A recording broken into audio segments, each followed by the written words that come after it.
Monica, anong ginagawa mo? Kuya, Bakit mo ako hinalikan? Hindi yun tama, Monica. wala namang makakaalam ng ginawa ko. Hindi ko sasabihin kay Ate Alexa. Hindi yun ang pinupunto ko. Maling-mali ang ginawa mo. Hindi mo ako dapat hinahalikan. Kuya mo ko't asawa ko ang Ate Alexa mo. Pero hindi naman tayo magkadugo. Ano ba masama ron? Kung hindi mo nagustuhan na hinalikan kita, sige, sorry sa ginawa ko. Basta huwag ka lang magalit sa akin, please, Kuya Aris. Lumabas ka na muna ng kwarto, Monica. Pero kuya, paano si Baby Echo? Ako nang bahala sa kanya. Sige na, bumalik ka na muna sa kwarto mo. Taon 2017. Bohol. Lumaki sa masaya at komplikadong pamilya si Monica. Bus driver ang kanyang ama at naibibigay lahat ng pangangailangan niya dahil nag-iisa lamang siyang anak. May kapatid siya na panganay, ngunit namatay yon dahil sa dengue, kaya siya na lamang ang naiwan. Nagtatrabaho noon ang kanyang ina bilang tagaluto sa karinderya, pero mula nang mamatay ang kanyang kapatid ay huminto na yon sa trabaho para siya ay matutukan. Natakot na raw kasi yon na maulit pa ang nangyaring trahedya. Walang araw na hindi naramdaman ni Monica ang pagmamahal ng kanyang mga magulang.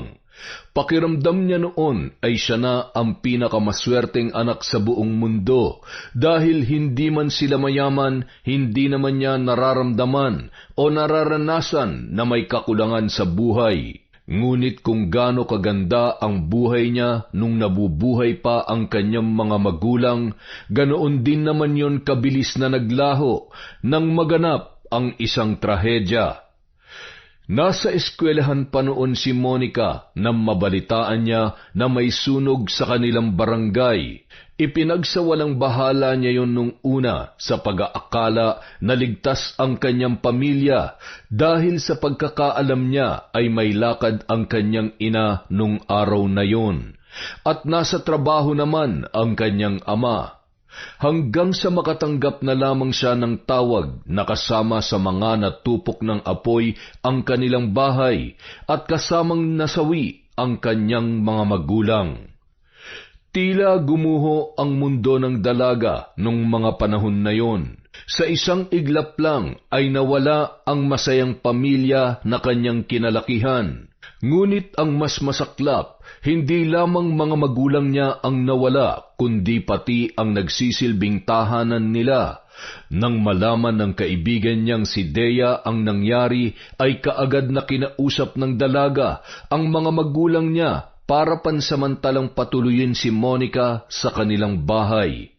Matagal siyang nagluksa, ngunit ang pinakamasakit sa parteng yon ay hindi man lamang siya nagkaroon ng pagkakataon na paglamayan ang mga labi ng kanyang mga magulang dahil naabo na ang mga yon sa naganap na sunog.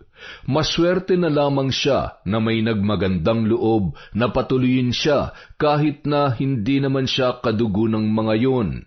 Bagamat nahihiya ay hindi niya na tinanggihan ang alok sa kanya ni Dea. Mas mabuti nang makitira kesa ang magpalaboy-laboy sa kalsada. Noong una, maayos ang pakikitungo kay Monica ng mga magulang ni Dea, dala ng awa sa nangyaring trahedya sa kanyang pamilya.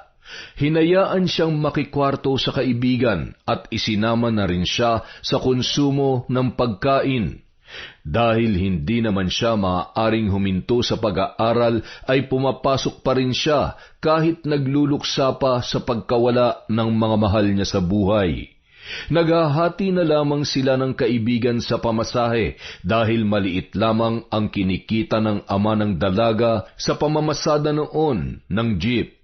Minsan ay isinasabay na sila ni Berto tuwing namamasada, ngunit kapag masyadong maaga yung umalis ay napipilitan na lamang sila na mag-commute. Nang hapong umuwi si Monica, nang hindi niya kasabay si Dea, aksidente niyang narinig ang pag-uusap ng mag-ama. Hanggang kailan ba makikitira dito yung kaibigan mong yon? Hindi naman sa gusto ko na siyang paalisin, pero anak, alam mo namang maliit lamang ang kinikita ko sa pamamasada. Sa pagkain pa lamang ay hirap na tayong paghati-hatian kung anong meron tayo, tapos nadagdagan pa ng bibigyan ko ng pamasahe araw-araw. Pasensya ka na, Tay. Wala naman kasing ibang matutuluyan si Monica eh. Wala siyang ibang kamag-anak dito. Nasa malalayong probinsya pa po. Kung wala na siyang ibang mapupuntahan, baka naman pwede mo siyang kausapin, anak. Sabihin mo kailangan niya na maghanap ng trabaho. Tay naman, nag-aaral pa yung tao. Paano siya makakapag-aral kung pagtatrabahuhin natin siya? Marami namang working student na kinakaya pa rin makatapos ng pag-aaral. Ay nako, pasensya na anak, pero hindi ko na talaga kaya. Kausapin mo na lamang siya. Hindi naman natin siya palalayasin. Kailangan niya lamang diskartehan ng sarili niyang pamasahe. At kung may sosobra pa, pwede niya rin kaming tulungan sa mga gastusin dito sa bahay.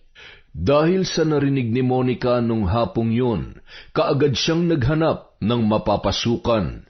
Mabuti na lamang at may kaklase siya na nagpa-part-time sa isang restaurant, kaya sinubukan niya rin mag-apply doon.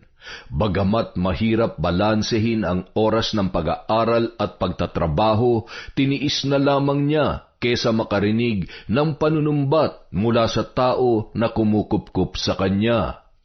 Doon nagsimula ang nakakapagod na parte ng kanyang buhay.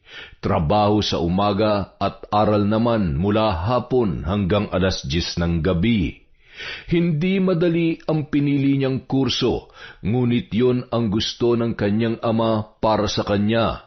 Pangarap ng tatay niya na magkaroon ng isang anak na accountant, kaya sinikap niyang makakuha ng mataas na marka, kahit na napakahirap noon para sa kanya na isang working student.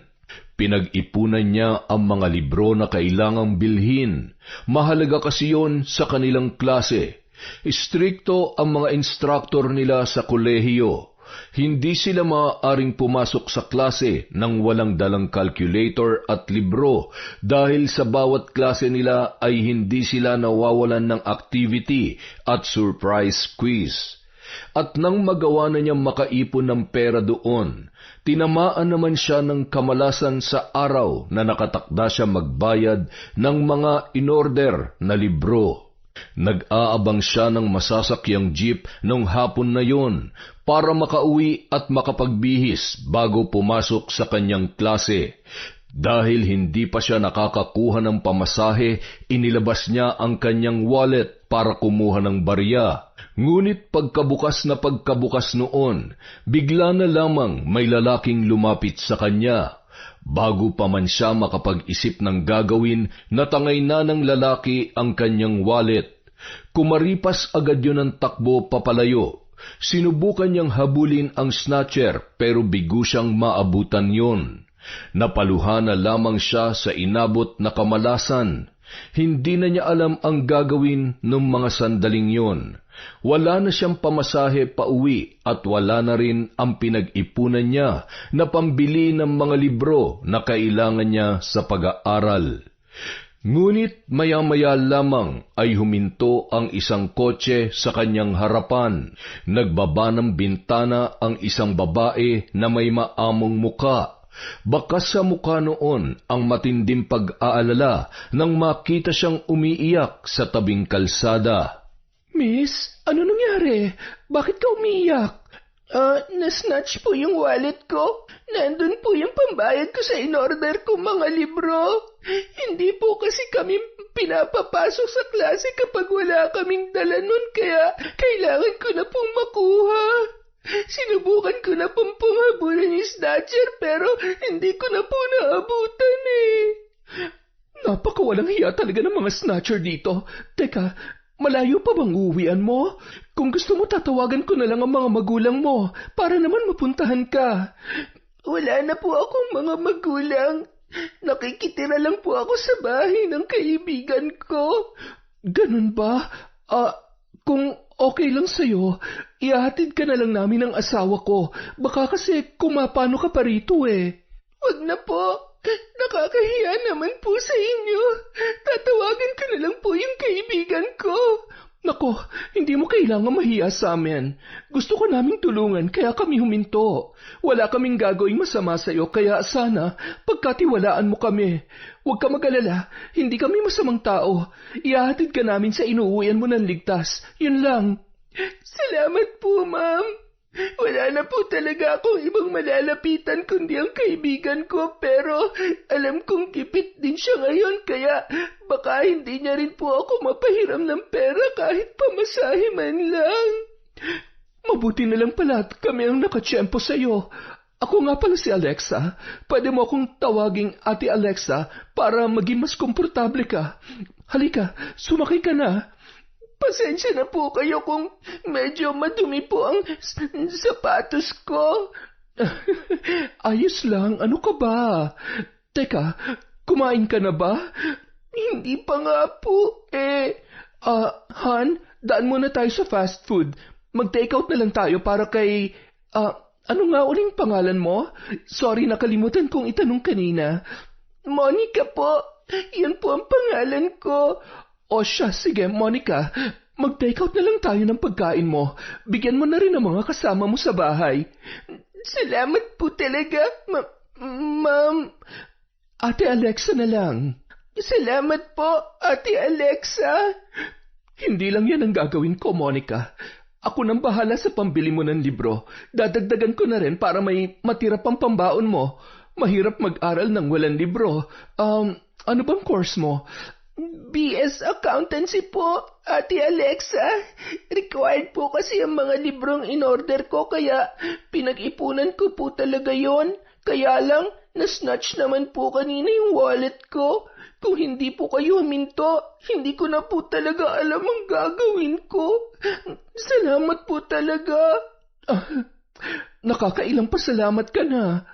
Ay, nakakalungkot na maraming mapagsamantalang tao dito. Yung mga kurakot na politiko na lang sana ang nabibiktima nila. Mas masaya pa.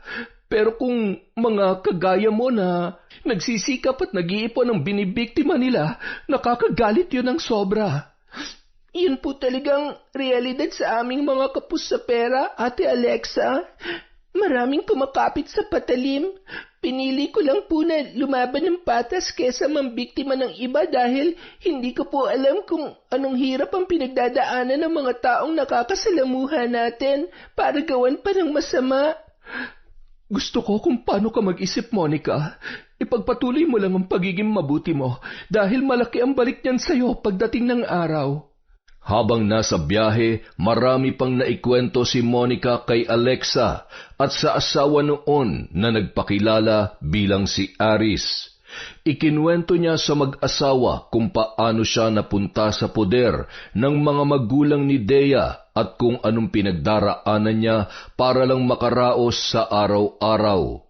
Magaan ang loob niya kay Alexa kaya hindi na siya nahiyang ikwento maging ang problema nila sa pagkain. Madalas kasi ay hindi na siya tinitirhan ng pagkain dahil sa mga kapatid pa lamang ni Dea ay ubos na ang kanin at ulam. Para hindi malipasan ng gutom ay bumibili na siya ng makakain bago pa man umuwi sa bahay para hindi niya na kailangan pang makipag-agawan. Ngunit sa katagalan, naging isyu na yon sa nanay ni Dea. Panay-panay ang parinig ng ginang na hindi niya gusto ang pagkain doon, kaya bumibili na lamang siya ng makakain sa labas. Gustuhin niya mangdepensahan ng sarili ay hindi na lamang niya ginawa sa takot na baka palayasin pa siya sa bahay na yun, dahil pag nagkataon ay wala na siyang ibang mapupuntahan. Samantala, hindi naman maunawaan ni Alexa kung bakit ganoon na lamang kagaan ang loob niya para kay Monica. Unang kita niya pa lamang sa dalaga ay tila nagkaroon na sila ng koneksyon sa isa't isa. Siguro dahil hindi niya naranasang magkaroon ng nakababatang kapatid. Siya kasi ang bunso. Tila may kung anong nagtulak sa kanya na mas kilalanin pa ang dalaga. Kaya lamang hindi na sila nagkaroon pa ng sapat na panahon para makapag-usap dahil naibaba na nila yon sa inuuwi ang bahay. Nakaramdam siya ng awa para kay Monica dahil ni minsan sa buhay niya ay hindi niya naranasan ang hirap na pinagdaraanan ng dalaga. Taliwas sa buhay ni Monica, lumaki sa may kayang pamilya si Alexa, ngunit sa kabila ng magandang pamumuhay ay natuto siyang makipagkapwa at nanatiling mababa ang loob. Kaya marami ang nagmamahal sa kanya. At isa na roon ang lalaking ipinakilala sa kanya ng kaibigan, si Aris. Pareho lamang silang 35 anyos ng binata. Senior architect ang lalaki sa isang kumpanya, samantalang si Alexa naman ay operations management sa isang BPO company. Nang ligawan ni Aris ang dalaga ay hindi na nila pinatagal pa yun at nagpasya ng seryosohin ang kanilang relasyon. Dahil pareho naman na silang nasa tamang edad, namanhikan sina Aris kina Alexa at pareho naman nilang nakuha ang basbas sa magkabilang partido ng kanilang pamilya. Ngunit nang magdesisyon na silang magsama bago pa man ang kanilang kasal, may nadiskubre ang magkasintahan. Negative pa rin? Oo sorry ha. Akala ko talaga mabubuntis na ako. Hindi kasi ako nagkaroon kaya akala ko ito na yon. Hayaan mo na, marami pa naman pagkakataon. Ibibigay din yun sa atin ng nasa itaas kapag deserve na natin magkaanak. Tama ka, kaya subukan lang ulit natin. Ngunit kahit ilang subok na ang nagawa ng dalawa ay wala pa ring nangyari. Palaging negatibo ang resulta ng pregnancy test ni Alexa. Dahil doon, nagduda ang dalaga na baka mayroon siyang problema. Naisip niya na magpatingin na sa doktor, ngunit dahil ayaw ni Aris na maramdaman niya na siya lamang ang may problema sa kanilang dalawa, ay nagpasya yon na sabay na lamang nila yung gawin. Hanggang sa napagtanto nila na pareho silang walang kakayahang magkaanak. Mababa ang sperm count ni Aris at may hormonal imbalance naman si Alexa dahil sa PCOS niya na matagal niya nang pinuproblema. Biguman ang magkasintahan, hindi sila nawalan ng pag-asa. Itinuloy pa rin nila ang kasal kahit nabatid nilang pareho silang walang kakayahan na makabuo ng sariling anak. Napagdesisyonan nila na mag-ampon na lamang para makabuo rin sila ng pamilya kahit na hindi nila kadugo ang bata. Ang gusto ni Aris ay mag-ampon sila ng sanggol at ituring na parang tunay nilang anak at pumayag naman doon si Alexa. Hanggang sa mabanggit ng katrabaho ni Alexa na may kilala yon na gustong magpaampon ng anak matapos isilang. Doon nila nakilala si Jessa na nakasuhan dahil sa pagputol ng maselang parte ng katawan ng kanyang asawa dahil sa umano'y pagtataksil sa babae. Pumayag yon na sila na lamang ang mag-ampon sa bata matapos masiguro na magkakaroon ngayon ng magandang buhay sa kanilang puder. Ngunit hindi ganoon kadali ang magiging proseso. Nang manganak na ang babae, dinala niya ang sanggol sa ahensya ng gobyerno na nangangalaga sa kapakanan ng mga bata. Hinanap ng mga yon ang mga kamag-anak ni Jessa para alamin kung mayroong maaaring kumupkup sa sanggol. Ngunit dahil masyadong mabusisi ang isinasagawang proseso bago pa man ideklara na pwedeng ampunin ng bata ay kinailangan munang maghintay nina Aris at Alexa. Wala namang problema sa kanila yon dahil mas mahirap maghanap ng bagong silang na sanggol na maaari nilang kupkupin kaya nagpasya sila na maghintay na lamang ng resulta. Han, mukhang malalim ang iniisip mo Ayos ka lang ba? Sa tingin mo ba, sa atin mapupunta si Baby Echo? Oo naman. Magtiwala lang tayo, okay? Paano kung may mahanap sila na kamag-anak ni Jessa? Parang hindi ko nakakayanin pang maghanap ng ibang bata. Ibang nararamdaman ko kay Baby Echo, Han. Kaya sana talaga sa atin siya mapunta. Pero naisip ko rin na ano kaya kung mag-ampun tayo ng isa pa? Ha? Ng isa pang baby? Hindi. Mas maganda kung mas matanda kay Baby Echo para magkaroon siya ng ate o kaya kuya.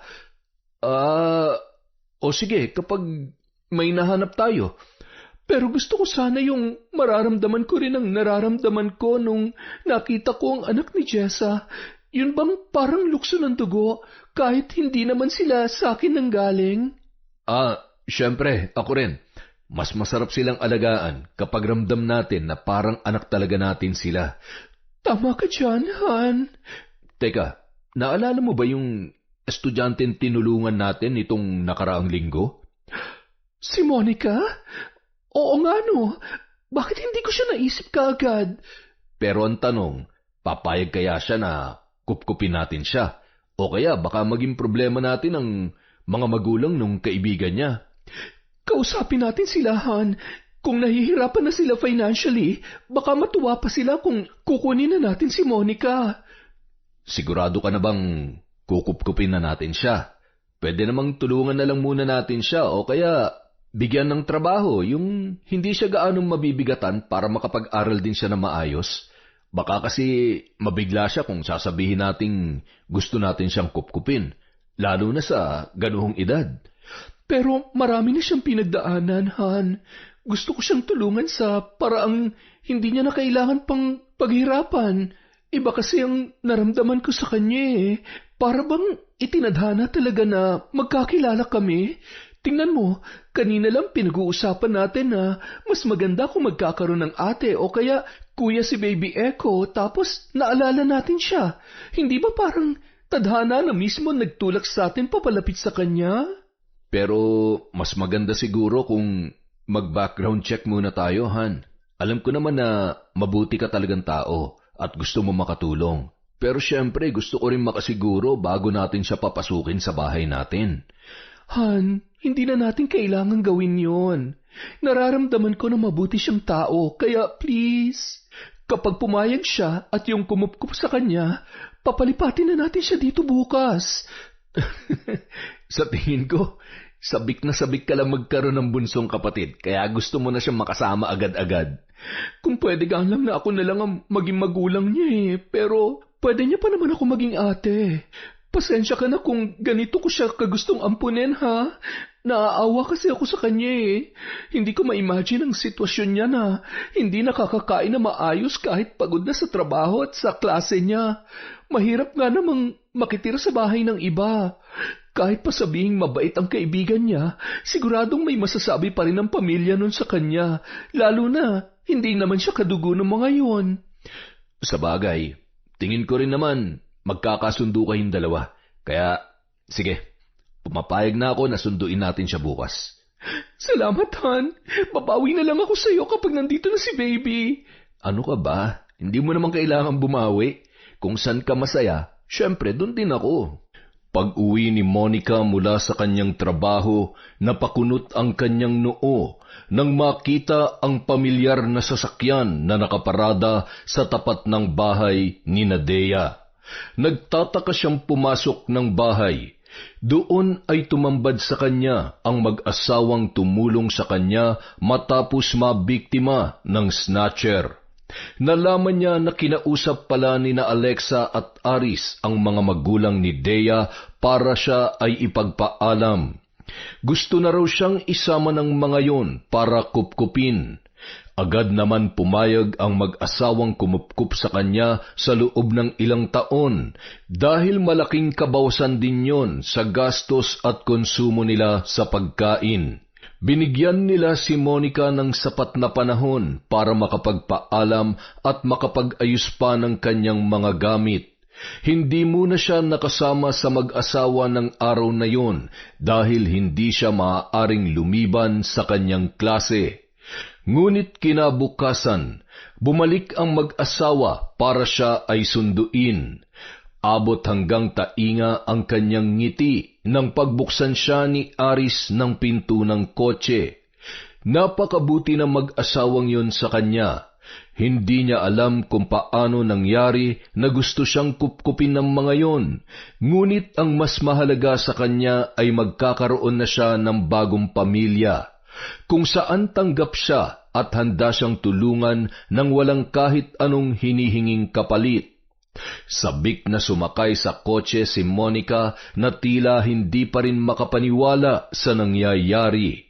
Marahan niyang dinama ang inuupuan at napapakurap-kurap pa siya sa pag-aakala na isa lamang yung panaginip. Ang bango naman po ng kotse niyo. Talaga? Alagang-alaga kasi ito ng Kuya Aris mo. Parang anak na rin niya ito kung ituring. Siguro, alagang-alaga ka rin po niya. Ang sweet-sweet niyo po kasing tingnan. Nako, sinabi mo pa. Alagang-alaga talaga ako ng asawa ko.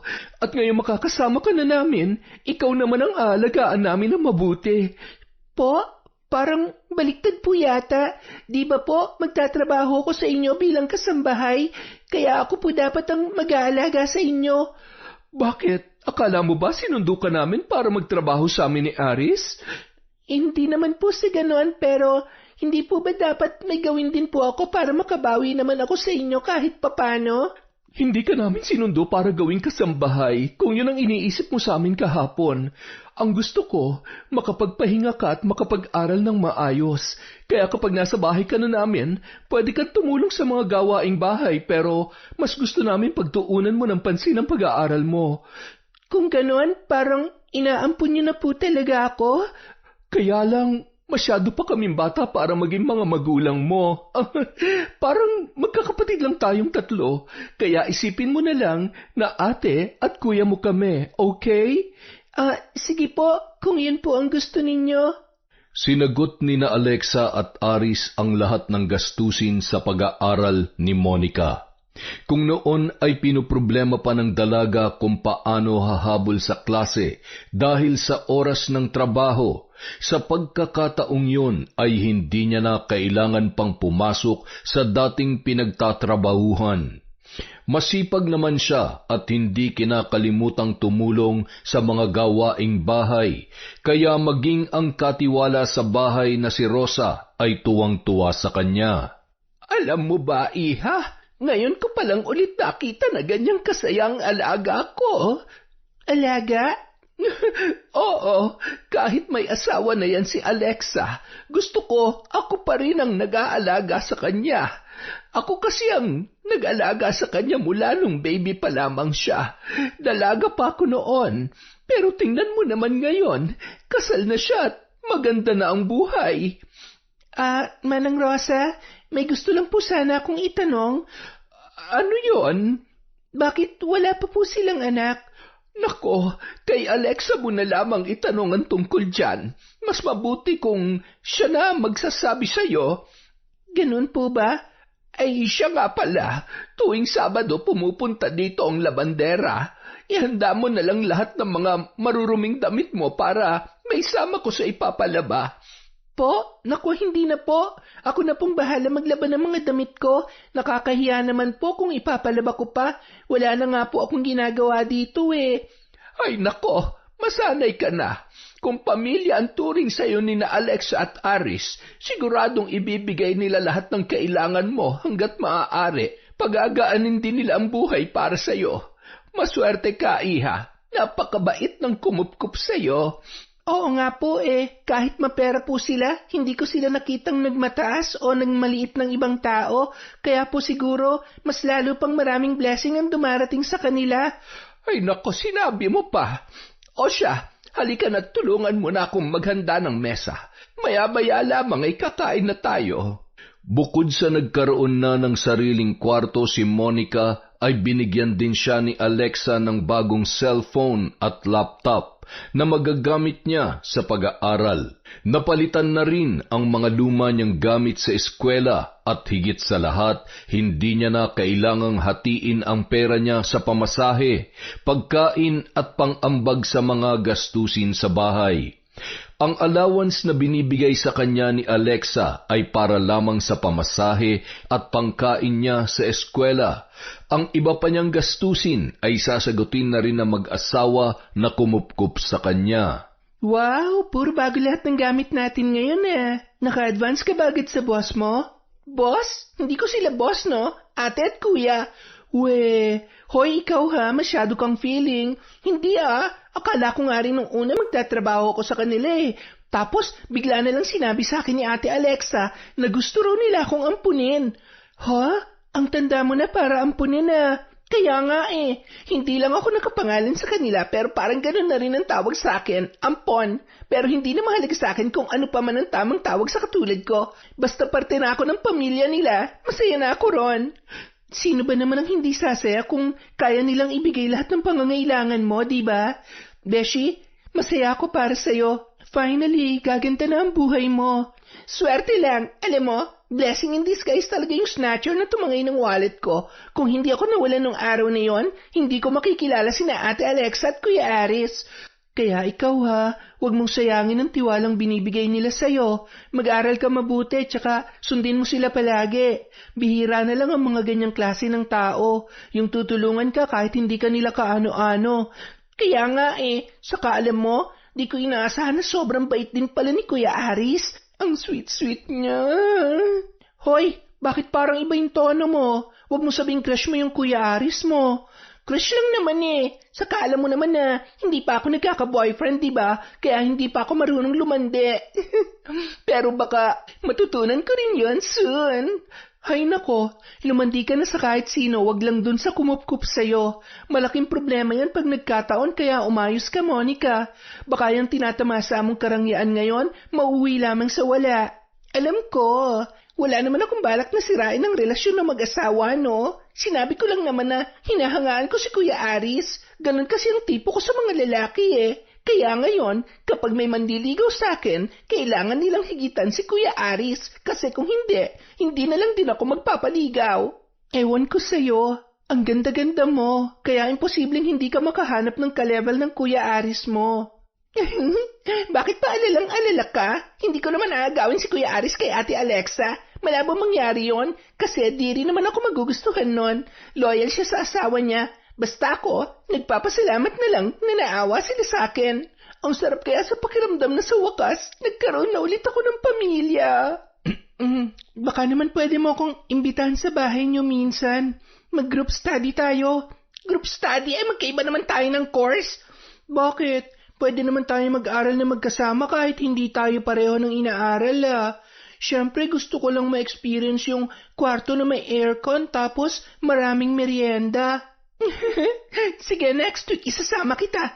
Maraming pagkain sa bahay. Laging may cake, pizza, at mga takeout sa fast food tuwing umuwi sina Ate Alexa.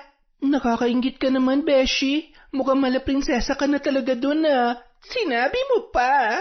Sa unang pagkakataon, nakaranas si Monica na makapamasyal, makapamili ng mga bagong damit at sapatos at maramdaman na may mga taong nagmamahal sa kanya. Sa maikling panahon na nakasama niya sina Alexa at Aris ay tuluyan ng naging malapit ang loob niya sa mag-asawa.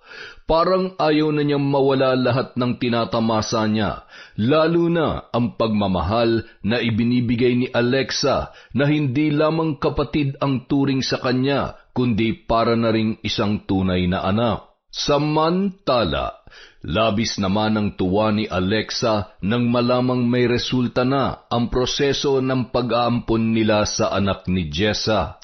Nahanap na raw ng mga social worker ang pamilya ng babae, ngunit ni isa sa mga yon ay walang nais umampon o kumupkup sa bata kaya naging legal na ang pag-aampon nila sa sanggol. Nakulong na rin noon si Jessa at nahatulan ng panghabang buhay na pagkakakulong.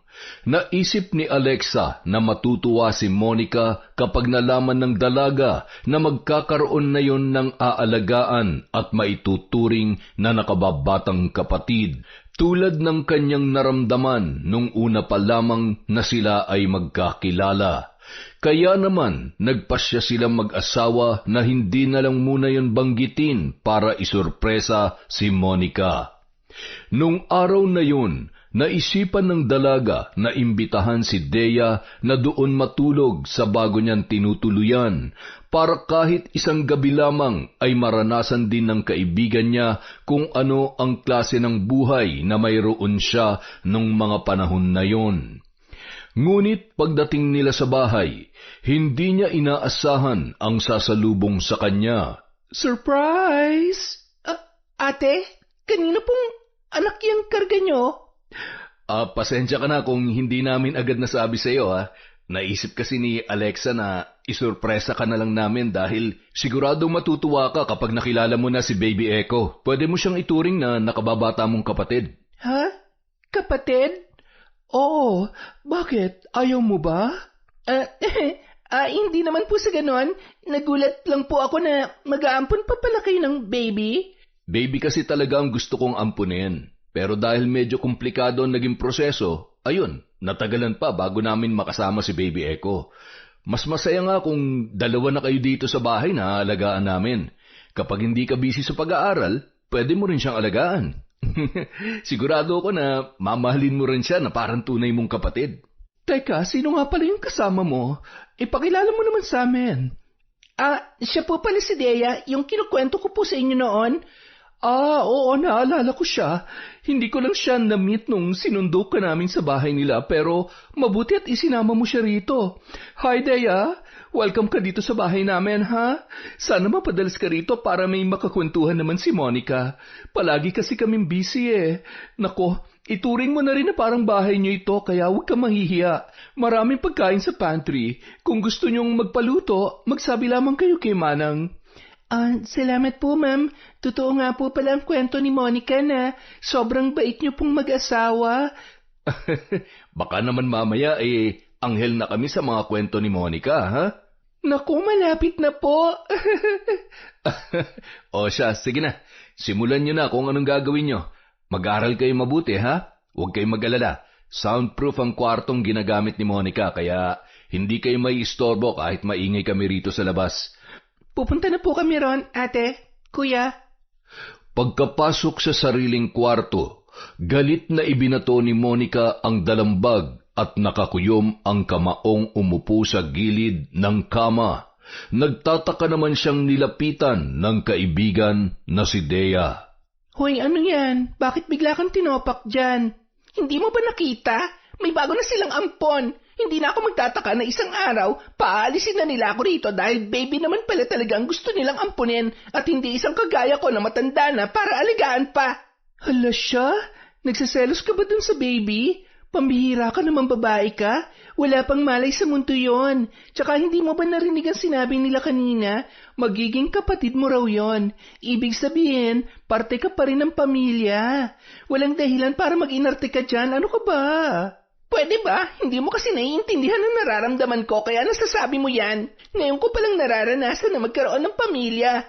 Ngayon ko palang nararanasan na mahalin at pahalagahan ng mga taong kasama ko. At ngayon ko palang nararanasan ng lahat ng libre. Ayoko nang bumalik sa dati kong buhay, Dea. Ayoko nang maranasan ng ganun kahirap na sitwasyon. Ay, okay na ako ngayon, pero bakit may dumating pang asungot? Hoy, kumalma ka nga. Ikaw na nga mismo nagsabi na mabait yung mag-asawang kumupkup sa'yo. At kahit unang beses ko palang silang nakilala, masasabi ko rin na mabuti talaga silang tao. Hindi sila yung tipo ng iniisip mo na magtataboy na lang sa'yo basta-basta dahil may baby na sila. Naiintindihan ko kung ano man ang nararamdaman mo. Dahil kung merong mang nakakaalam kung ano mga pinagdaanan mo noon, ako yon, Monica. Hindi mo na magiging karibal si Baby Echo. Mamahalin ka pa rin nila at ituturing na pamilya, kaya pwede ba? Huwag ka na mag-isip ng kung ano-ano dyan. Basta kahit ano mangyari, hindi ako papayag na mawala ang lahat ng to sa akin, Thea. Ha? Anong ibig mong sabihin? Wala. Halika na. Simulan na natin gumawa ng mga homework natin. Hindi pwedeng bumaba ang grades ko dahil baka magkaroon sila ng dahilan para paalisin ako dito. Ang competitive naman ng beshi ko na yan. Pero sige, sasamahan kita sa pagsusunog mo ng kilay. Pero bago ang lahat, isecure mo na muna ang merienda natin. Isama mo na pati midnight snacks. Ang takaw mo talaga. Wala bang pagkain sa bahay nyo, ha? Ito naman, parang hindi ka tumira doon.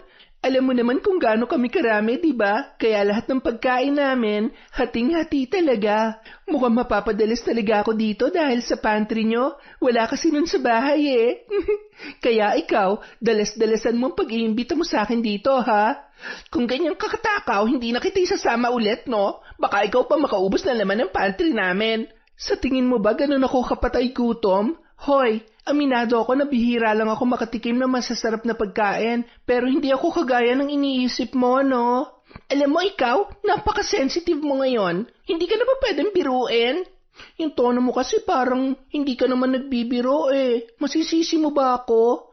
Nako ha, kapag talaga ikaw yumabang, kakalimutan ko na naging magkaibigan tayo. Ang drama naman ng beshi ko. Hindi bang nangyayari yun, no? Sana nga, tsaka ipagdarasal ko rin na sana hindi ka lamunin ng inggit mo sa bagong ampon ng mag-asawa. Hindi ako naiinggit. Bakit ba pinipilit mo yan? Hindi ka naiinggit pero nagsiselos ka. Nandun pa rin ang salitang inggit, Beshi. Alam ko kung bakit. Hindi ko na kailangan pang itanong sa'yo. Sige nga, kung alam mo, ano yon? Bakit ako naiinggit sa sanggol na yon? Dahil ang batang yon, magiging anak na talaga nila. Sa kanila nakapangalan at siya rin na magmamana ng lahat ng pinaghirapan ni na Ma'am Alexa at Sir Aris pagdating ng araw. Yun ay kung talagang hindi na sila magkakaanak pa. Eh ikaw, matatawag ka lang na ampon dahil kinupkup ka nila pero wala kang kay sa mga ari-arian nila pag nagkataon dahil ang legit na ampon ay ang sanggol na pinakilala nila sa'yo kanina. Tapos ikaw, kung tutuusin, parang pinapatira ka lang dito at sinusuportahan nila pero bukod pa ron, wala na Monica. Wala nang ibang nakalaan para sa'yo. Hindi totoo yan! Bawiin mo yung sinabi mo! Teka, bakit galit na galit ka? Tinanong mo ko, tsaka yun naman ang totoo, hindi ba? Ang hirap kasi sa'yo, nakatikim ka lang ng konting ginhawa, kala mo kung sino ka na. Sana hindi mo makalimutan na tinutulungan ka lang nila. Dapat nga magpasalamat ka na maayos na ang buhay mo ngayon eh. Pero sa pinapakita mo, parang masyado ka ng maraming gusto. Sa tingin mo, anong mararamdaman ni Ma'am Alexa kapag nalaman niya na may gusto ka sa asawa niya, ha? Tumahimik ka nga. Masyado ka maraming sinasabi. Kaibigan kita kaya dapat akong kinakampihan mo. Sa galit ni Monica sa sinabi ng kaibigan, hindi niya na nakontrol pa ang kanyang sarili. Mabilis niyang dinampot ang katatasang lapis sa kanyang mesa at buong lakas na itinarak sa leeg ni Dea. Paulit-ulit niya yung ginawa hanggang sa halos maligo na ang dalaga sa sarili nitong dugo. Ilang sandali pa, nanginginig ang mga kamay na nabitawan ni Monica ang lapis na ginamit sa pagsaksak sa matalik niyang kaibigan. Bumagsak ang dugo ang katawan ni Dea sa sahig at kumalat doon ang pulang likido. Nangatal ang mga labi ni Monica at halos mabingi na sa lakas ng kabog ng kanyang dibdib. Hindi siya kaagad nakakilos dahil hindi niya na alam ang gagawin nung mga sandaling yon. Maya-maya pa, bagamat nanginginig pa rin sa ginawa, ay dinaman niya ang pulso ni Dea. Sa kasamaang palad, wala na ang dalaga. Nagbaka sakali pa siya na buhay pa ang kanyang kaibigan, pero nang mapagmasdan niya yon ay bigla siyang kinilabutan. Dilat ang mga mata ni Dea nang bawian yon ng buhay. Sa takot na malaman nina Alexa at Aris ang nangyari, ay dali-dali niyang binalot sa makapal niyang kumot ang katawan ng kanyang kaibigan. Pansamantala niya muna yung itinago sa banyo, habang nililinis pa ang mga talsik ng dugo sa sahig at sa iba pang gamit sa kanyang silid. Nang malinis na ang sahig, ay binalikan niya si Dea sa banyo. Nagnilid ang mga luha niya at muling nagpanik dahil hindi niya alam kung ano ang gagawin sa bangkay ng kaibigan. Dahan-dahan siyang sumilip sa pinto para alamin kung tulog na ang kanyang mga kasama sa bahay. Hindi niya naroon nakita sina Alexis at Aris, ngunit posibleng gising pa si Manang Rosa, kaya hindi pa niya magagawang ilabas ang katawan ni Dea. Anong gagawin ko? Siguradong makukulong ako kapag nalaman nilang napatay ko si Dea. Bakit ko ba kasi ginawa yun? Ang tanga-tanga ko. Ngunit kahit paulit-ulit pa niyang sakta ng sarili, hindi niya na maibabalik pa ang nawalang buhay ng kanyang kaibigan. Kapag may ibang nakaalam sa nagawa niyang krimen, mawawala na rin ang lahat sa kanya. Kailangan ko mailabas ang bangkay niya. Baka makita pa siya rito ni Manang Rosa. Mas lalo ako malilintikan. Ngunit kahit mailabas niya ang bangkay ni Dea, hindi niya rin alam kung saan yun dadalhin. Matangkad ang kanyang kaibigan at may kabigatan din, kaya hindi niya yun basta-basta mabubuhat. Kapag hinila naman niya at may nakakita sa kanya, siguradong mahahalatang tao ang nasa loob ng kumot na ibinalot niya roon. Nagpalakad-lakad siya sa buong silid habang iniisip kung paano masusolusyonan ang kanyang problema.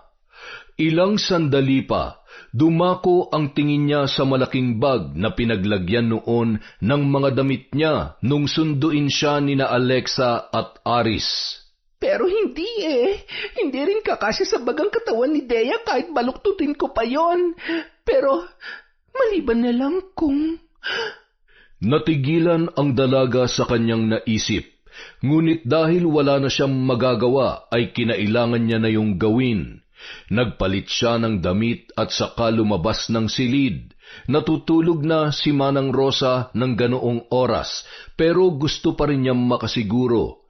Nagpalinga-linga siya sa paligid at patingkayad na nagtungo sa kusina para kunin ang malaking kutsilyo na ginagamit ni Manang Rosa sa pagtadtad ng karne. Sapat na yon para sa plano niyang gawin. Makalipas ang ilang minuto, pinagpira-piraso niya ang katawan ni Dea. Halos bumaliktad ang kanyang sikmura sa bawat talsik ng dugo sa kanyang muka. Pero tiniis niya na lamang yun hanggang sa mapaliit niya ang mga parte ng katawan noon. Kumuha siya ng itim na garbage bag at isinilid doon ang pinagpira-pirasong parte ng katawan bago niya inilagay sa bag. Hindi pa rin nagkasya sa iisa lamang ang lahat ng yun, kaya kumuha pa siya ng ibang bag na magagamit niya. Pagpatak ng 12:00 ng hating gabi, isa-isa niyang inilabas ang mga bag na yon. Maingat ang bawat hakbang ni Monica kahit nabibigatan siya sa kanyang daladala. Inipon muna niya ang mga bag sa may gate at nang makumpleto na yon, sa kanya inilabas. Mabuti na lamang may mga namamasada pang tricycle ng mga oras na yon, kaya agad niyang naisakay ang mga bitbit na bag. Nagpababa siya sa may kanto. Nagpasya siyang lakarin na lamang yon patungo sa ilog na pakay niya ng gabing yon. Ngunit sa pagbaba pa lamang ng mga bag ay nagkaroon na siya ng problema. Miss, masyado naman mabigat tong mga bag na dala mo. Sigurado ka bang kaya mong dalhin to ng mag-isa? Opo, Manong. Kaya ko na po yan. Saka darating naman po dito mamaya yung kasama ko. Ganun ba? Oy, sige. Maiwan na kita rito. Mag-iingat ka na lang. Maraming mga adik na gumagala-gala rito. Opo, salamat po, Manong. Nakahinga siya ng maluwag nang umalis na ang tricycle driver. Nang maiwan siya roon ay kinaladkad na lamang niya ang mga dalambag para madala ng sabay-sabay hanggang sa makarating siya sa may ilog. Nang masigurong wala namang nakakita sa kanya ay hindi na siya nagdalawang isip pa na ihulog ang mga parte ng katawan ni Dea. Patawarin mo ako, Dea. Kung hindi ko kasi ito gagawin, mawawala ang lahat sa akin. At hindi yun pwede mangyari. Matapos magtagumpay sa ginawang krimen, sinubukan ni Monica na iwaksi sa isipan ang nangyari. Ngunit kinabukasan lamang ay hinarap naman niya ang mga katanungan nang mapansin ng katiwalang si Manang Rosa na hindi niya nakasamang lumabas ng silid si Dea. Oh, anak, nasaan na ba yung kaibigan mo? Ano na nga bang pangalan niya? Dana ba? Dea po, Manang. Ano po kasi, maaga siyang umalis kanina. May kailangan daw po siyang puntahan. Sabi ko nga po, sasamahan ko na siya, pero nagmamadali po siya, kaya hindi na rin po nakapagpaalam sa inyo. Sayang naman. Ipapatikim ko pa naman sa kanya yung niluto kong baked mac. Sa susunod na lang po, Manang. Sabi niya nga po, mukhang mapapadala siya rito dahil marami daw tayong pagkain sa pantry. Ay, nakakatuwa naman ang kaibigan mong yon. Siya nga pala, napansin ko ang mga sinampay na damit sa labas. Naglaba ka ba kagabi? Kanina lang po ako naglaba. Hindi na po kasi ako makatulog kaya naisip kong bawasan na yung mga marurumi kong damit. Pati kumot. Hindi ba't kapapalit mo lamang yung kagabi? Po? Ano po kasi, may nangyari ba, iha? Natagusan po ako. Pasensya na po kayo. Hindi ko po kasi napansin na meron na ako tapos nung umupo po ako sa kama, ayun, nagmarka, namantsahan. Ay, sus, yun lang naman pala eh. Akala ko naman kung ano na. Siya, sige. Tawagin mo ng ate't kuya mo para makapag-almusal na tayo. Halos himatayin si Monica sa kaba dahil sa mga tanong sa kanya ni Manang Rosa. Mabuti na lamang at kaagad siyang nakaisip ng isasagot sa matanda bago pa man siya noon mabisto. Ngunit kahit tagumpay niyang naitago ang nagawang krimen, nagsimula naman ang kanyang bangungot tuwing gabi dahil doon pa rin siya natutulog sa kwarto kung saan niya pinatay si Dea. May mga pagkakataon na nagigising na lamang siya na parang may mabigat na nakadagan sa kanyang dibdib, at minsan naman ay parang may sumasakal sa kanyang leeg. Napabalikwas si Monica bandang hating gabi nang muli na naman siyang dinalaw ng isang masamang panaginip. Lumabas muna siya ng silid para uminom ng tubig at magpahangin sandali. Ngunit habang patungo sa kusina ay nadaanan niya ang kwarto nina Alexa at Aris na bahagyang nakabukas ang pinto. Kinalma niya ang sarili at saka naglakad papalapit doon. Nang itulak niya ang pintuan, nakita niya ang mag-asawang mahimbing na natutulog, habang parehong nakayakap sa sanggol na ampon. Nagtagis ang kanyang mga ngipin nang muling mabuhay sa kanya ang inggit sa batang yun. Araw-araw niyang nakikita kung paano ibuhos nina Alexa at Aris ang buong atensyon nila sa sanggol tuwing uuwi ang mga yon mula sa trabaho. Samantalang siya ay bihira ng makakwentuhan ang dalawa, hindi katulad ng dati. Hindi na rin sila nakakalabas para mamili ng mga bagong gamit. Ngunit sa kabila ng lahat ay hindi naman nakakalimutan na mag-asawa na magbigay ng alawan sa kanya at magtanong kung may mga kailangan pa siya sa eskwela. Nakontento naman siya roon at piniling hayaan na lamang muna na maging masaya ang dalawa sa bagong ampon. Ngunit sa paglipas ng mga araw, tila lumalala na ang inggit na nadarama ni Monica. Manang Rosa, bakit wala pa po sila kuya at ate? Hindi po ba sila uuwi? Ay, hindi ba nila nasabi sa'yo? Nandun sila sa bahay ng mga magulang ni Alexa. Gusto raw makilala ang bago nilang apo. Ayon, halos ayaw nang paalisin ang ate't kuya mo kaya doon na raw sila magpapalipas ng gabi. Ganun po ba? Akala ko pa naman makakasabay ko sila maghapunan ngayon. Halos hindi ko na po sila nakakausap eh. Ay nako, pagpasensyahan mo na lang muna ang dalawang yon. Masyado rin kasing busy sa trabaho tapos pag uwi nila, sila naman ang pumapalit sa akin sa pag-aalaga kay Baby Echo. Ayaw na nila akong pag-alagain kapag nandito na sila mag-asawa. Alam mo na, nagkakaedad na rin kasi ang manang ninyo. Kung hindi nyo na po pala kayang alagaan si Baby Echo kahit nandito na sila, bakit nagtatrabaho pa rin kayo para sa kanila? Pwede naman po kayo mag-resign na para makahanap sila ng mas bata at kayang tumagal sa pag-aalaga ng baby. Ay, teka muna. Parang hindi maganda yung sinasabi mo iha. Nakikita niyo naman po pala na pagod na sila sa trabaho kaya bakit hinahayaan niyo pa sila na sila pa mag-alaga kay Echo? Di sana nagagawa pa rin nila yung mga dati nilang ginagawa nung wala pa yung baby na yon. Sandali nga. Nagseselos ka ba kay Baby Echo kaya ka nagkakaganyan? Bakit naman ako magseselos sa batang yon? Ako mas nauna rito kaya sigurado ako na hindi ako mae-etsapuera dahil lang sa pagdating niya sa pamilyang to. Iha, wala ka sa kompetisyon. Hindi mo kakompetensya si Echo. Pantay ang tingin sa inyo ni na Alexa at Aris. Kaya nga suportado ka nila sa pag-aaral mo, hindi ba?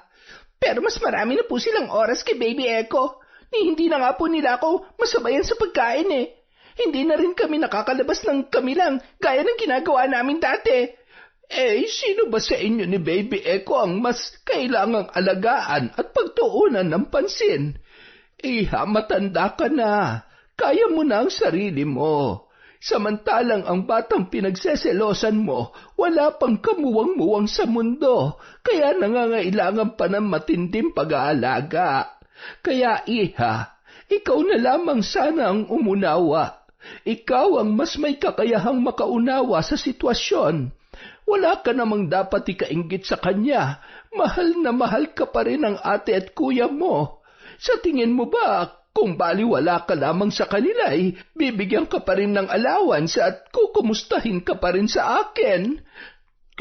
Kinukumusta ho nila ako sa inyo? Oo naman.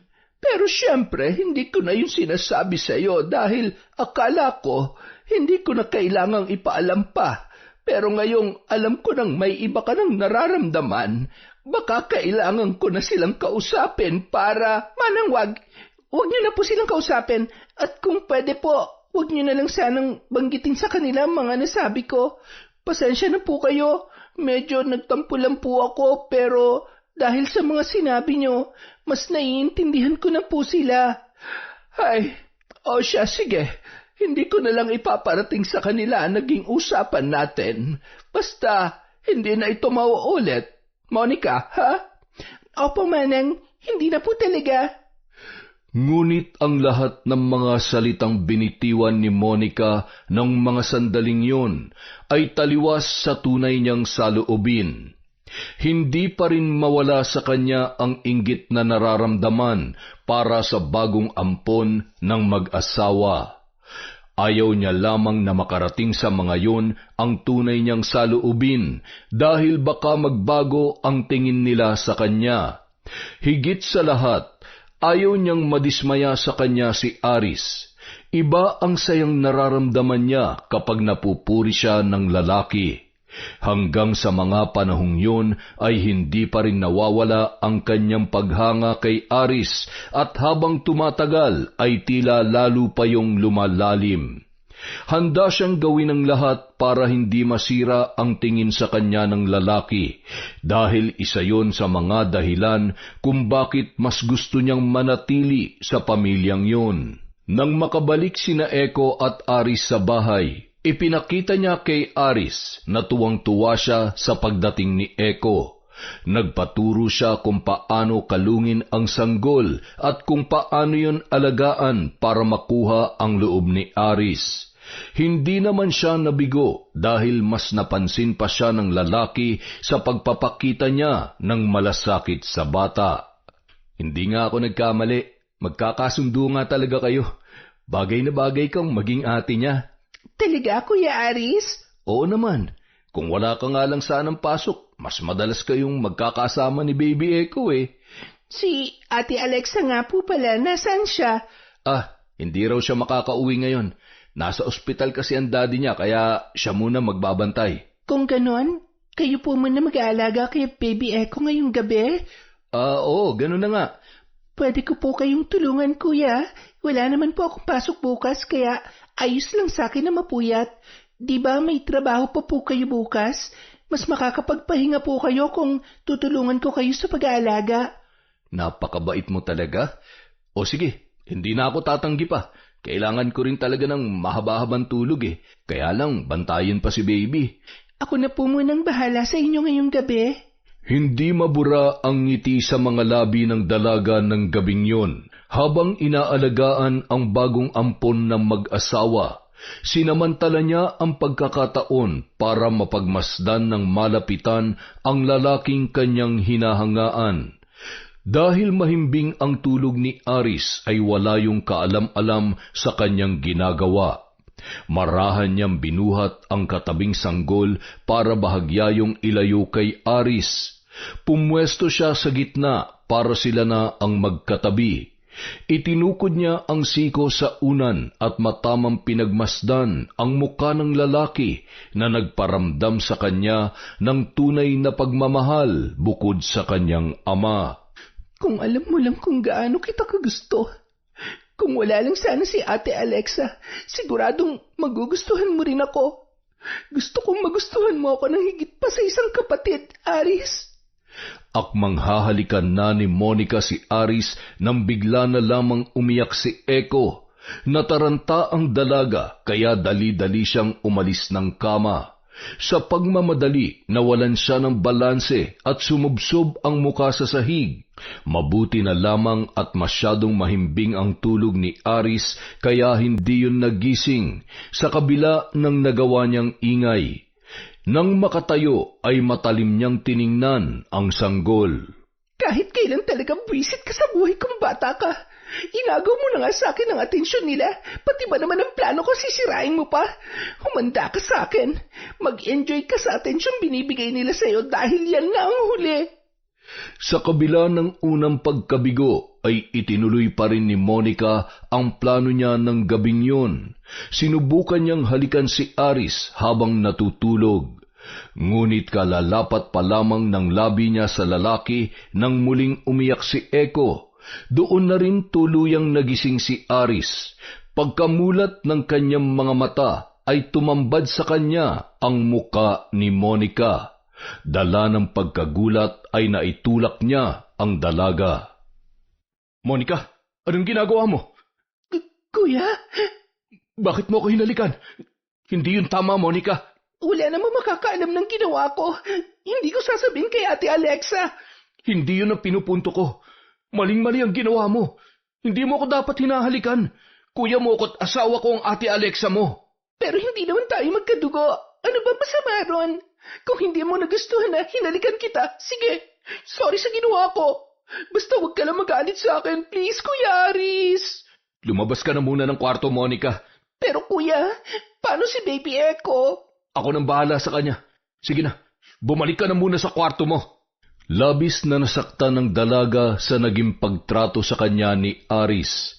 Iniisip pa niya ang magiging reaksyon ni Alexa kapag nalaman ang tungkol sa ginawa niyang paghalik sa labi ng asawa noon.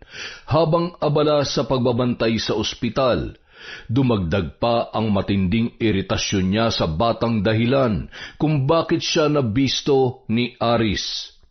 Dala ng matinding galit, muli na namang nabuo ang masamang balak sa isipan ni Monica. Bago pa man makabalik sa bahay si Alexa, sinamantala niya na ang pagkakataon para patahimikin ng tuluyan ang sanggol na si Echo.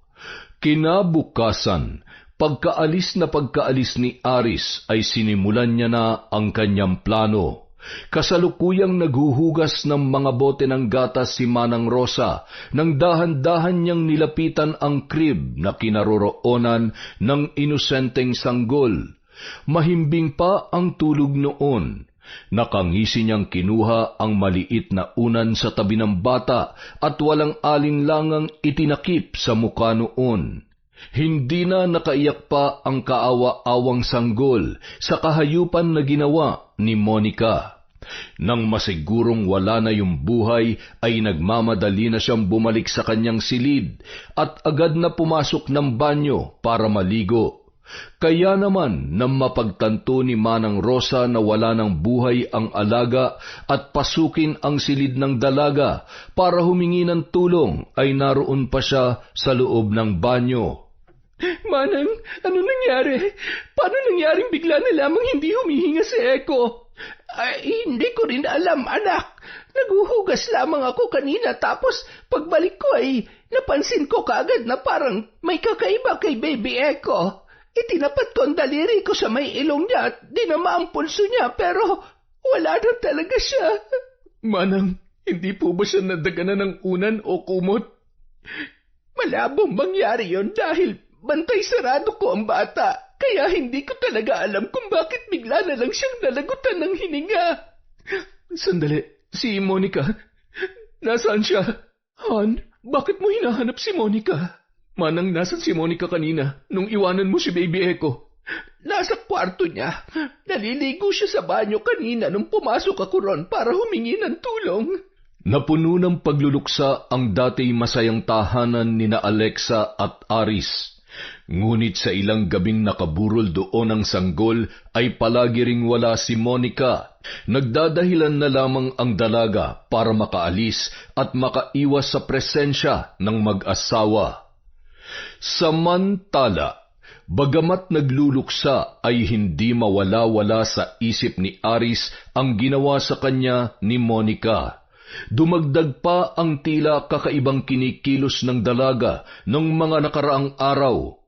Ayaw man niyang isipin, ngunit may kutob siya na may hindi magandang ginagawa ang dalaga. Kanina ko pa napapansin na palinga-linga ka sa paligid, anak.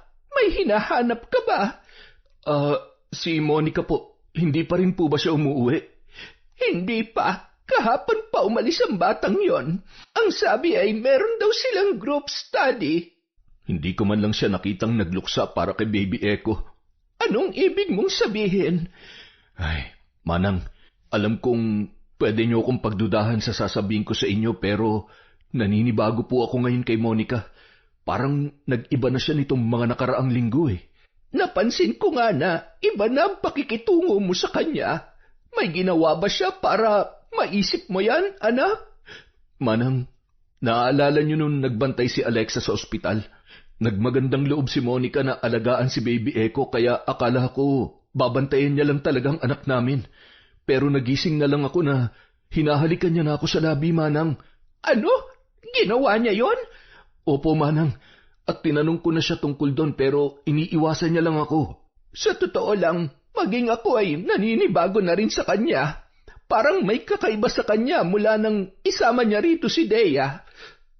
Siya nga pala, Manang. Nabanggit niyo na rin naman si Dea. Napansin ko na parang hindi na siya pumupunta rito.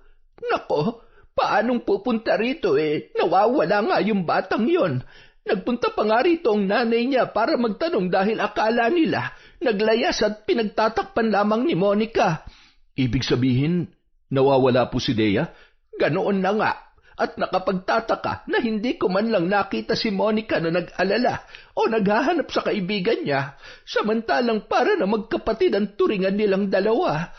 Manang, bukas po ang kwarto ni Monica. Oo, bakit? May titingnan lang po ako. Dahil masama na ang kutob ni Aris sa taong kinupkup nila, pinasok niya ang silid ng dalaga at tiningnan ang mga gamit doon. Hindi siya sigurado kung ano ang dapat niyang hanapin pero nagbabaka sakali siya na may makitang kahit isang bagay na makakasagot sa mga katanungan sa kanyang isipan. Hanggang sa umabot na siya sa pagsilip sa ilalim ng kama ng dalaga. Tinanglawan niya yon ng flashlight. Maya-maya pa, napasinghap si Aris nang mapansin ang pulang mantsa sa puting sahig sa mismong ilalim ng kama. Ano to? Dugo ba to? Bukod sa pulang mantsa, ay nakaagaw pansin din sa kanya ang putol na lapis na tila tumalsik lang doon. At nang hawakan yun ni Aris ay kaagad din niyang nabitawan nang mapagtanto na nababalot yon ng pulang mantsa at malakas ang kutob niya na hindi yon kung ano lamang. Lumakas ang kabog ng kanyang dibdib habang naglalaro sa isip ang posibleng nangyari sa silid na yon at kung may kinalaman nga ba ang taong kinupkup nila sa biglaang pagkawala ni Dea. Tiningnan pa niya ang ibang mga gamit ni Monica, binuksan ang mga drawer at gayon din ang cabinet. At nang bumalik siya sa may kama, doon niya na napansin ang isang maliit na notebook. Mukhang diary yon ng dalaga. Dali-dali niya yung binuklat para basahin ang mga nakasulat doon. Bumilis ang paghinga ni Aris at naikuyom ang mga kamao sa galit nang mabasa niya ang confession ni Monica tungkol sa pagseselos kay Alexa, sa lihim na pagnanasa sa kanya at gayon din ang ginawang pagpatay kay Dea. Ngunit ang pinakamasakit ay ang tunay na nangyari kay Echo. Nanlulumong napaupo sa sahig ang lalaki habang nagngingilid ang mga luha, dala ng pinaghalong lungkot at galit sa ginawa ni Monica. Hindi niya akalain na magagawa yun sa kanila ng taong pinagkatiwalaan at itinuring na pamilya. Han, ano nangyari? Bakit ka umiiyak? Si Monica, Han. Ha? May nangyari ba kay Monica? Nakita ko to sa kwarto niya. Ito ang diary niya at nakasulat dito ang pag-amin niya kung paano niya pinatay sina Dea at Baby Echo. Ano? Pinatay niya sina... Teka, baka naman hindi totoo nakalagay dyan sa... Kung hindi totoo nakasulat sa diary niya, bakit may mantsanan na to yung dugo sa ilalim ng kama niya? At nakita ko rin to. Putol na lapis at may mantsa rin ng dugo. Ayan, tingnan mo. Sigurado kong yan ang ginamit niya sa pagpatay kay Dea. Pero bakit niya pinatay si Dea? At si Echo, anong kasalanan sa kanya ng anak natin? Walang ginagawa masama sa kanya si Echo. Wala pa siyang kamuwang-muwang sa mundo para gawin niya yun sa bata. Mga anak, pasensya na kung makikisali ako sa usapan ninyo. Pero nung araw na sinabi sa akin ni Monica na maagang umalis si Dea, nakita ko siyang maagang nagising at nagdala pa ng mga damit at kumot niya. Pati nga yung bedsheet ay nilabhan niya rin. Kapapalit niya lamang yon bago pa man dumating ang kanyang kaibigan. Siguradong puro dugo ang mga yon, kaya napilitan siya maglaba at para walang maiwang ebidensya. Pero nagkakamali siya dahil hindi niya nalinis lahat. Kaya pala ibang pakiramdam ko sa kanya. Yun pala, nagpapatira na tayo rito ng kriminal. Han, tumawag na tayo ng pulis. Kailangan mahuli ang babaeng yon bago pa siya makapambiktima ng iba. Oo, sige, tatawag na ako. Samantala, pauwi na noon si Monica nang matanaw niya ang dalawang sasakyan ng pulis na nakaparada sa harap ng bahay nina Alexa. Kaagad na nilukob ng matinding takot ang kanyang pagkatao. Bakit may mga pulis dito? May nangyari ba kina Ate Alexa? O di kaya nandito sila para... Hindi pwedeng akong sadya nila. Imposibleng malaman nila ang ginawa ko. Ayun siya! Miss, huwag kang tumakbo! Sumama ka sa amin na maayos! Nang makumpirmang siya nga ang sadya ng mga pulis doon, ay kaagad na kumaripas ng takbo si Monica para makalayo at makatakas. Takot siyang mahuli ng mga pulis dahil ayaw niyang makulong. Batid niya ang mga nagawa niyang krimen, ngunit hindi niya hahayaan na doon na lamang matapos ang lahat. Dahil kabisado na ni Monica ang pasikot-sikot sa mga eskenita, ay madali na lamang niyang natakasan ang mga pulis na humahabol sa kanya. Humalo siya sa mga taong naglalakad sa palengke. Inilugay ang kanyang buhok para matakpan ang kulay ng suot niyang damit. Mabuti na lamang at may dala rin siyang sombrero, kaya ginamit niya yon para bahagyang matakpan ang kanyang muka. Marahan siyang naglakad nang hindi makaagaw ng atensyon sa mga namamalengke. Dahil kapag tumakbo siya, ay madaling matutukoy ng mga pulis na humahabol sa kanya ang direksyon na kanyang pupuntahan. Ngunit habang naglalakad, napasinghap si Monica nang bigla na lamang humawak sa kamay niya ang isang matandang babae na nakaupo sa isang inilatag na sako. Sa harap noon ay may mga kwintas, porselas at mga bote na tila naglalaman ng kung ano-anong mga gamot. Lola, ano ba? Bitiwan niyo nga ako. Nagmamadali ako. Hindi mo sila matatakasan, iha. Sisingilin ka nila. Sisingilin ka nila sa malaking kasalanan na iyong nagawa. Ano bang pinagsasasabi niyo? Hindi ko kayo kilala. Tsaka wala rin akong pakialam kung sino kayo, kaya pwede ba?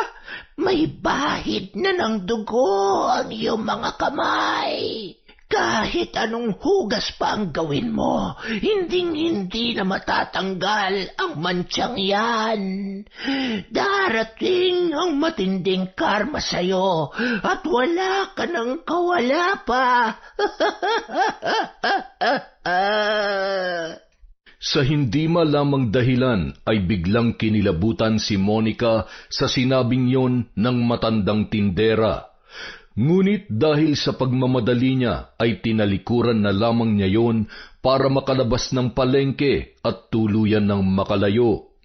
Kailangan niyang makahanap ng matutuluyan. Laking pasasalamat na lamang niya na hindi pa niya nababawasan ang allowance na binigay ni Alexa, kaya nagamit niya pa yon bilang pamasahe.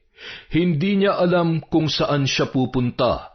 Ang mahalaga lamang sa kanya ay makaalis sa lugar na yon. Ngunit nang lapitan siya ng konduktor ay napilitan na lamang siyang sabihin na bababa na lamang siya sa terminal ng bus.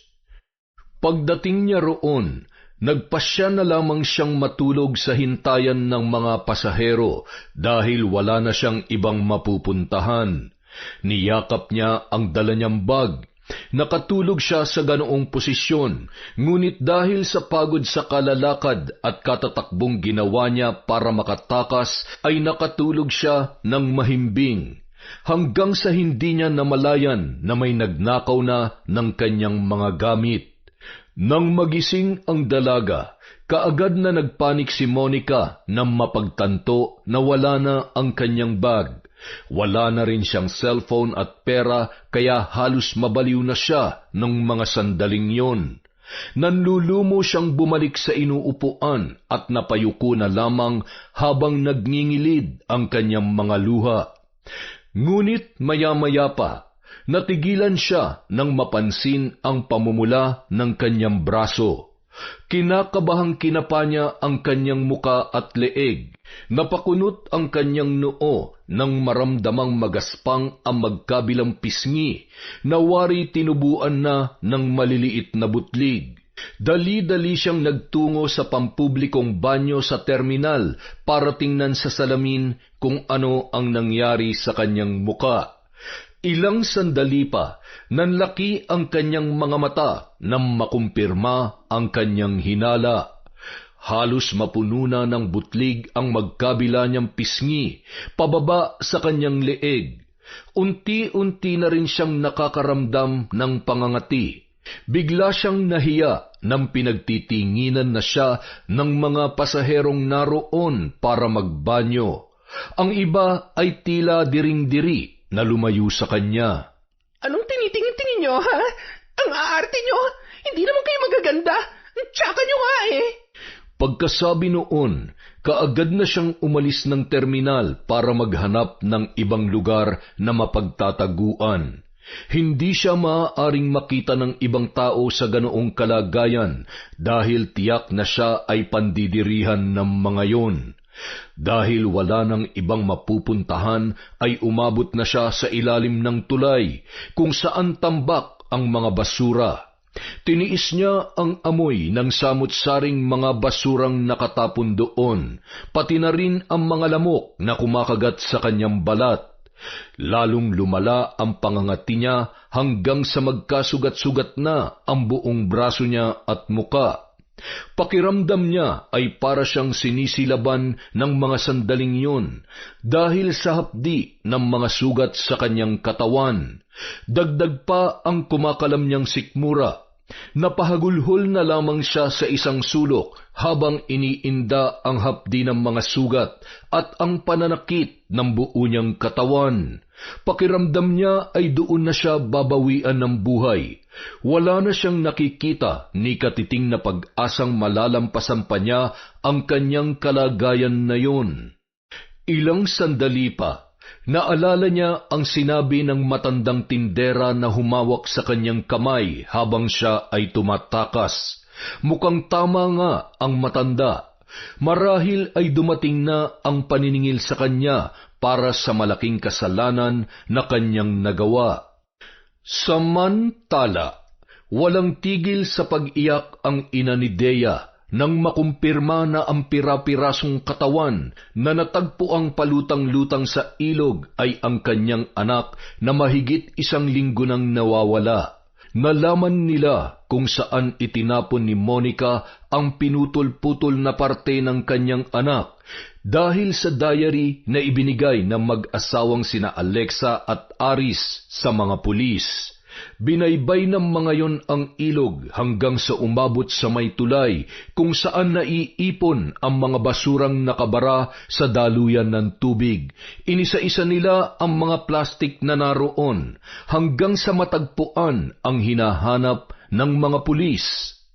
Mabibigyan na rin ng hustisya ang kahayupang ginawa ni Monica kina Dea at Baby Echo. Po, pero hindi pa siya nahuhuli, Manang. Maaaring hindi pa siya nahuhuli ng mga pulis ngayon, ngunit sigurado ako na sa mga sandaling ito, unti-unti na niyang pinagbabayaran ang kanyang mga kasalanan. Siya na mismo ang susuko sa matinding paghihirap na ipinaranas ko sa kanya. Ano pong ibig niyong sabihin? Halika, sumama ka sa akin. May ipapakita ko sa iyo. Hindi makapaniwala si Alexa sa naabutan niya sa silid ng matandang katiwala. May mga itim na kandilang nakatirik doon.